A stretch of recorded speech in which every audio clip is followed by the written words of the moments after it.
નિફ્ટીની weekly એક્સપાયરના દિવસે આજે આવી તેજી. નિફ્ટી થોડા વધારા સાથે 25,100ની નજીક પહોંચ્યો. બેંક નિફ્ટીમાં પણ વધારો. મિડ કેપ અને સ્મોલ કેપમાં પણ લીલા નિશાનમાં કારોબાર.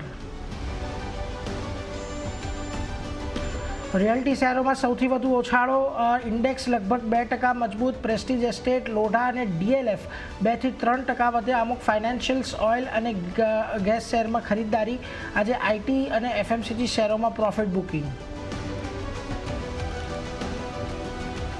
હેલ્થ અને લાઈફ ઇન્સ્યોરન્સ પ્રીમિયમને જીએસટીમાં દાયરામાં રાખવાની દરખાસ્તને કારણે આજે ઇન્સ્યોરન્સ શેરોમાં વ્યાપક ખરીદી. ન્યૂ ઇન્ડિયાનો સ્ટોક લગભગ 6% વધ્યો, જ્યારે એસબીઆઈ લાઈફ, એચડીએફસી લાઈફ પણ આજે તેજીમાં.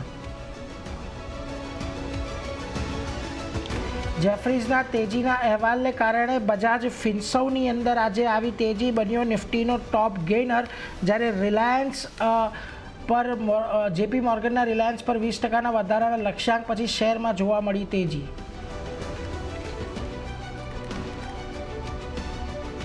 અને ક્લીન સાયન્સમાં આજે થઈ મોટી બ્લોક ડીલ. બ્લોક ડીલ મારફતે 2.08 કરોડ શેર્સમાં 20% ઇક્વિટીમાં થયા મોટા સોદા. ડીલની અસરથી આજે 4% ઘટ્યો સ્ટોક.